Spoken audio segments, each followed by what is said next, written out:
भारत माता की। भारत माता की।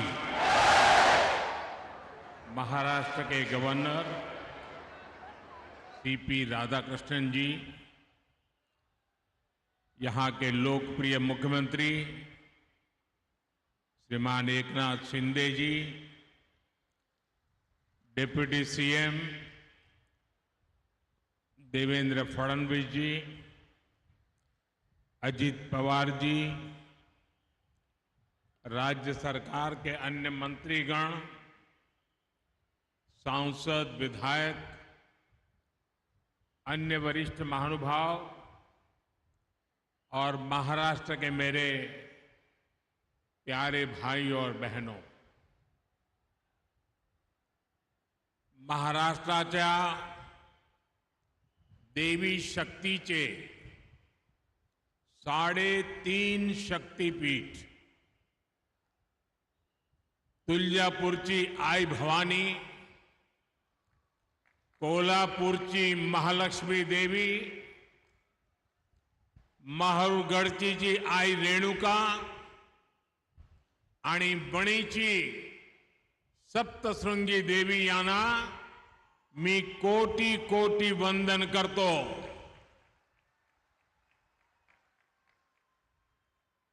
मैं ठाणे की धरती पर श्री कोपिनेश्वर के चरणों में प्रणाम करता हूं। मैं छत्रपति शिवाजी महाराज और बाबा साहब आम्बेडकर को भी नमन करता हूं।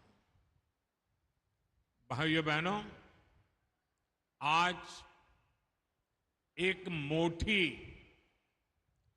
आनंदाची बातमी घेऊन मी महाराष्ट्रात आलो आहे। केंद्र सरकारने आमच्या मराठी भाषेला अभिजात भाषेत दर्जा दिला आहे। ये केवल मराठी और महाराष्ट्र का ही सम्मान ऐसा नहीं है, ये उस परंपरा का सम्मान है जिसने देश को ज्ञान, दर्शन, अध्यात्म और साहित्य की समृद्ध संस्कृति दी है। मैं इसके लिए देश और दुनिया में मराठी बोलने वाले सभी लोगों को बधाई देता हूं। साथियों, नवरात्रि में मुझे एक के बाद एक अनेक विकास कार्यों के लोकार्पण और शिलान्यास का सौभाग्य भी मिल रहा है। ठाणे पहुंचने से पहले मैं वाशिम में था। वहां देश के 9.5 करोड़ किसानों को किसान सम्मान निधि जारी करने और कई विकास परियोजनाओं के लोकार्पण का अवसर मुझे मिला। अब ठाणे में महाराष्ट्र के आधुनिक विकास के कई बड़े कीर्तिमान गढ़े जा रहे हैं।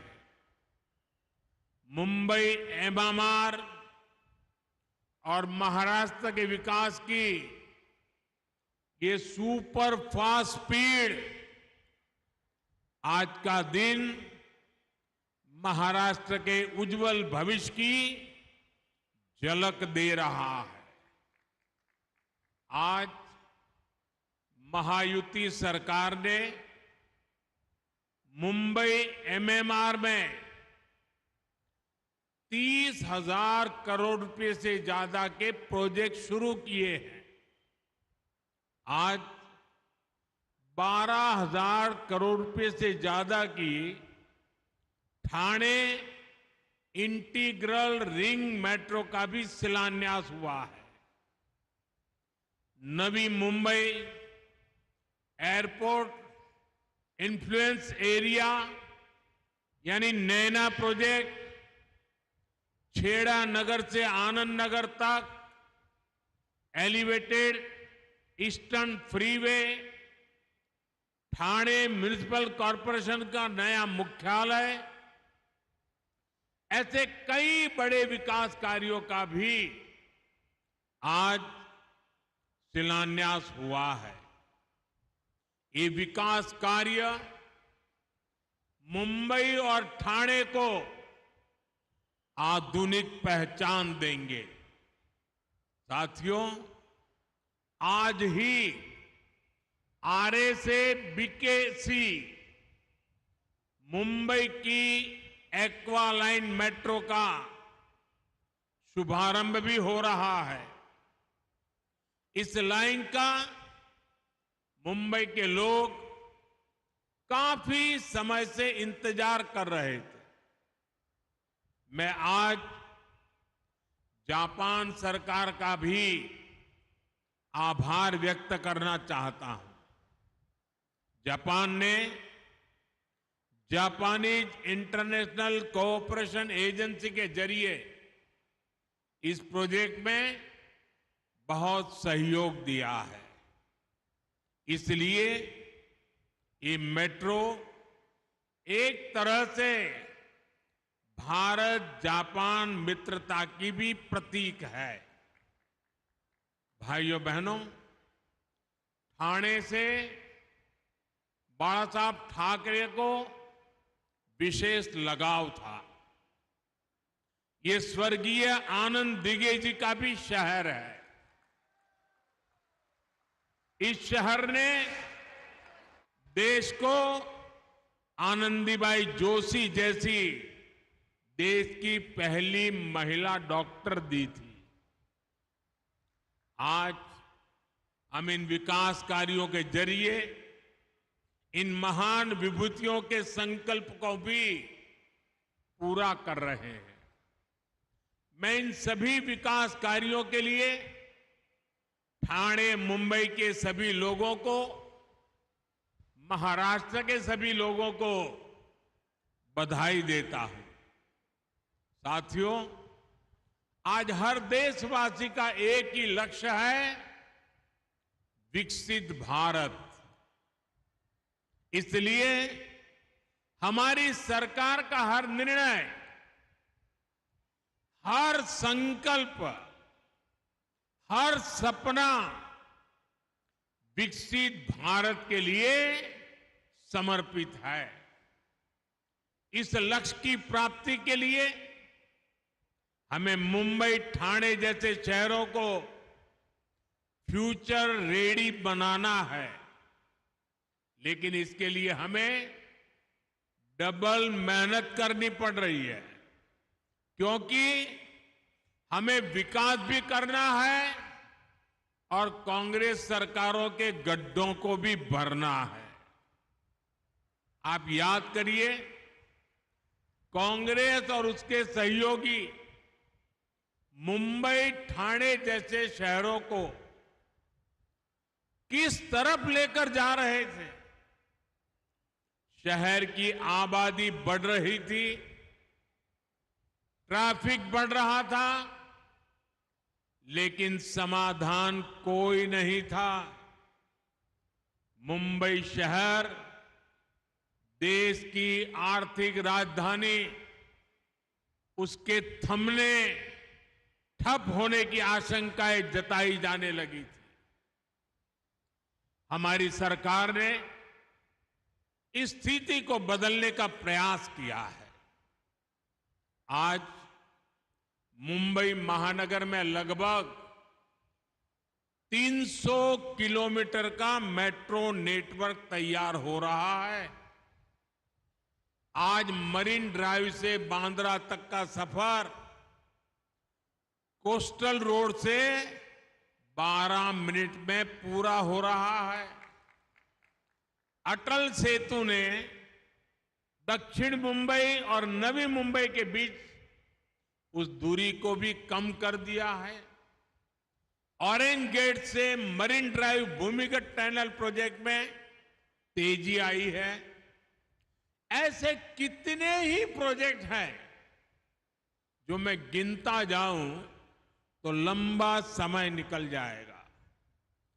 वर्सोवा से Bandra sea bridge project, eastern freeway, Thane Borivali tunnel, Thane circular metro rail project, ऐसे प्रोजेक्ट से इन शहरों की तस्वीर बदल रही है। इसका बहुत बड़ा फायदा मुंबई के लोगों को होगा।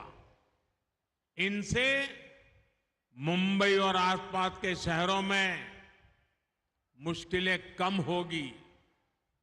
यहां रोजगार के नए मौके बनेंगे, यहां उद्योग धंधे बढ़ेंगे। साथियों, आज एक तरफ महायुति सरकार है जो महाराष्ट्र के विकास को ही अपना लक्ष्य मानती है। दूसरी ओर कांग्रेस और महाआघाड़ी वाले लोग हैं, उन्हें जब भी मौका मिलता है वो विकास के काम को ठप कर देते हैं। महाआघाड़ी वालों को विकास के कामों को सिर्फ लटकाना, अटकाना और भटकाना ही आता है। मुंबई मेट्रो खुद इसकी सबसे बड़ी गवाह है। मुंबई में मेट्रो लाइन 3 की शुरुआत देवेंद्र फडणवीस जी के मुख्यमंत्री रहते हुई थी। इसका 60% काम उनके कार्यकाल में हो भी गया था, लेकिन फिर महाआघाड़ी की सरकार आ गई। महाआघाड़ी वालों ने अपने अहंकार में मेट्रो का काम लटका दिया। 2.5 साल तक काम अटके रहने से प्रोजेक्ट की कीमत 14,000 करोड़ रुपए बढ़ गई। ये 14,000 करोड़ रुपया ये किसका पैसा था?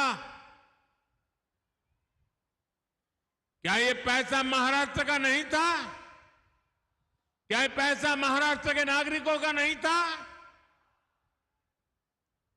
ये महाराष्ट्र के टैक्स पेयर्स की मेहनत का पैसा था।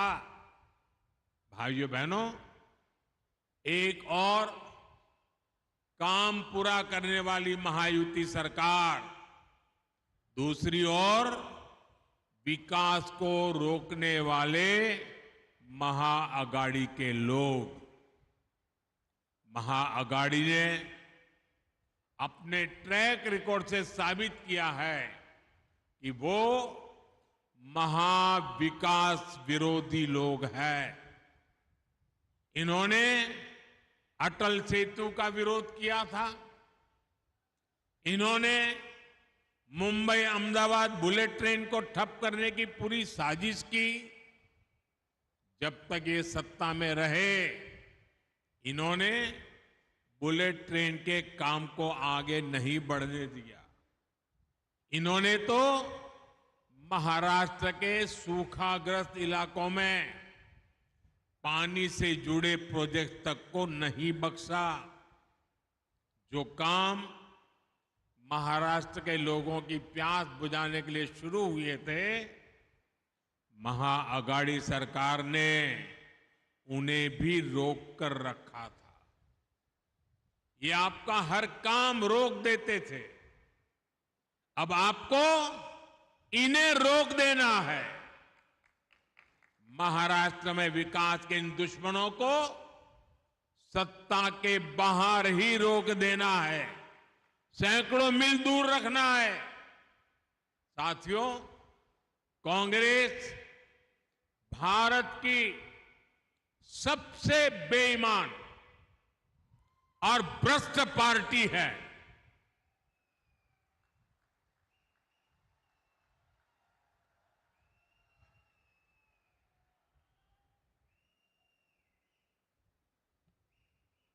चाहे कोई भी दौर हो, कोई भी राज्य हो, कांग्रेस का चरित्र नहीं बदलता। आप पिछले एक हफ्ते का हाल देख लीजिए। कांग्रेस के एक सीएम का जमीन घोटाले में नाम सामने आया है। उनके एक मंत्री महिलाओं को गालियां दे रहे हैं, उन्हें अपमानित कर रहे हैं। हरियाणा में कांग्रेस नेता ड्रग्स के साथ पकड़े गए हैं। कांग्रेस चुनाव में बड़े बड़े वादे करती है, लेकिन सरकार बनने पर ये जनता के शोषण के नए नए तरीके खोजते हैं। आए दिन नए नए टैक्स लगाकर अपने घोटालों के लिए पैसा जुटाना, यही इनका एजेंडा होता है। हिमाचल में तो कांग्रेस सरकार ने हद ही कर दी है। हिमाचल में कांग्रेस सरकार ने एक नया टैक्स लगाया है, आप कल्पना भी नहीं कर सकते। और इन्होंने क्या नया टैक्स लगाया है? उन्होंने नया टैक्स लगाया है टॉयलेट टैक्स। एक तरफ मोदी कह रहा है टॉयलेट बनाओ, और ये कह रहे हैं हम टॉयलेट पे टैक्स लगाएंगे। यानी कांग्रेस लूट और फरेब का एक पूरा पैकेज है। वो आपकी जमीन लूटेंगे, वो युवाओं को ड्रग्स के दलदल में धकेलेंगे, वो आप पर टैक्स का बोझ ला देंगे और महिलाओं को गालियां देंगे। लूट, झूठ और कुशासन का ये पूरा पैकेज, ये कांग्रेस की पहचान है। और याद रखिए, मैंने तो अभी सिर्फ पिछले कुछ दिनों की तस्वीर आपके सामने रखी है, और वो भी पूरी पूरी नहीं, क्योंकि समय का अभाव रहता है। कांग्रेस वर्षों से यही करते आई है। भाइयों और बहनों, महाराष्ट्र में इन्होंने अभी से अपना रंग दिखाना शुरू कर दिया है। आप देखिए, महायुति सरकार ने महाराष्ट्र की महिलाओं के लिए लाड़की बहन योजना शुरू की। इसमें बहनों को 1,500 रुपया महीना और 3 एलपीजी सिलेंडर मुफ्त मिल रहे हैं। महाआघाड़ी वाले इसे हजम नहीं कर पा रहे हैं। वो इंतजार में है कि उन्हें मौका मिले। महायुति की सरकार को अगर मौका मिला, जो मिलने वाला नहीं है, सबसे पहला काम ये शिंदे जी पर गुस्सा उतारेंगे और शिंदे जी ने जितनी योजनाएं बनाई हैं सब पर ताला लगा देंगे। महाआघाड़ी वाले चाहते हैं कि पैसा बहनों के हाथ में न जाए, लेकिन उनके दलालों की जेब में जाए। इसलिए हमारी माताओं बहनों को कांग्रेस और महाआघाड़ी वालों से जरा ज्यादा ही सावधान रहने की जरूरत है। साथियों, कांग्रेस जब सत्ता में थी तो अक्सर ये सवाल पूछा जाता था कि कांग्रेस को देश के विकास से क्या तकलीफ है। लेकिन जब से ये लोग सत्ता से बाहर गए हैं, इस सवाल का जवाब इन्होंने खुद दे दिया है। आज कांग्रेस के असली रंग खुलकर सामने आ गए हैं।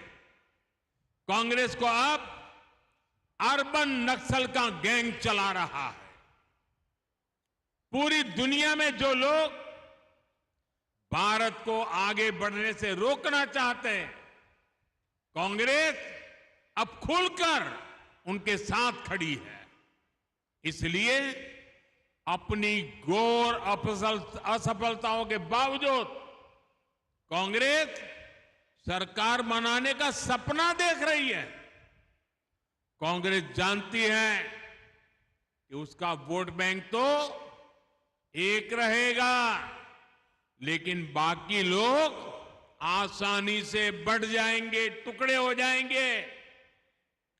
इसलिए कांग्रेस और उसके साथियों का एक ही मिशन है, समाज को बांटो, लोगों को बांटो और सत्ता पर कब्जा करो। इसलिए हमें अतीत से सबक लेना है। हमें हमारी एकता को ही देश की ढाल बनाना है।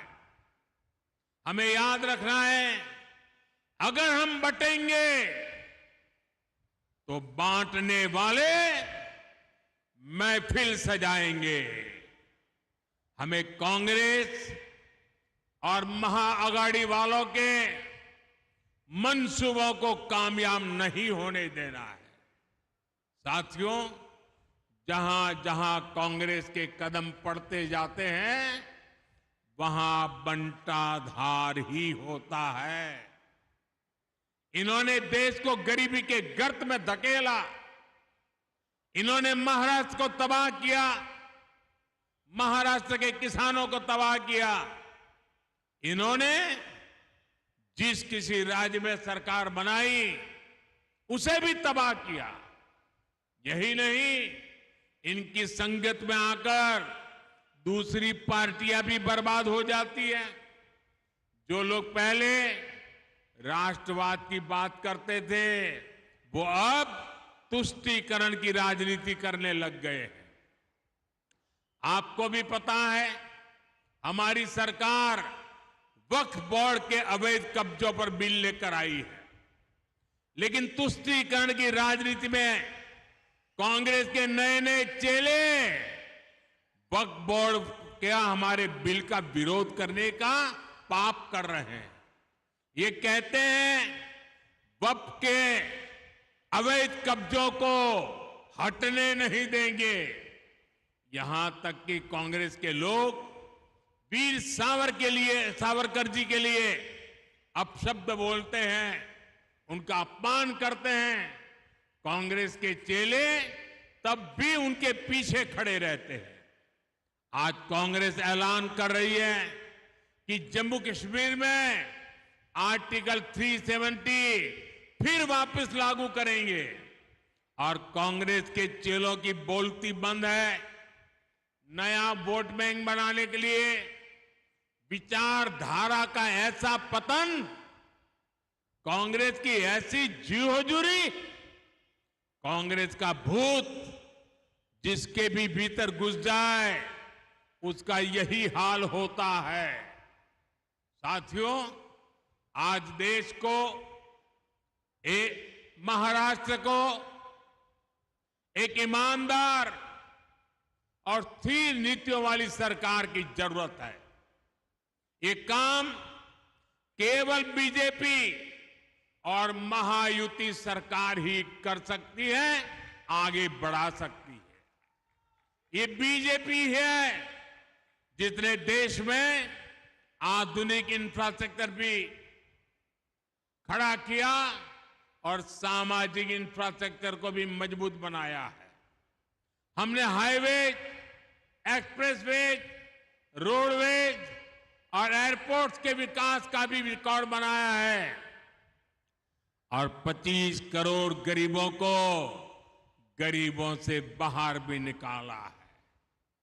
अभी हमें देश को और बहुत आगे लेकर जाना है। मुझे विश्वास है महाराष्ट्र का एक एक नागरिक इस संकल्प के साथ खड़ा है, एनडीए के साथ खड़ा है। हम साथ मिलकर महाराष्ट्र के सपनों को पूरा करेंगे। इसी विश्वास के साथ मैं फिर एक बार आप सबको सभी विकास की परियोजनाओं के लिए, विकास के ढेर सारे कामों के लिए बहुत बहुत बधाई देता हूं।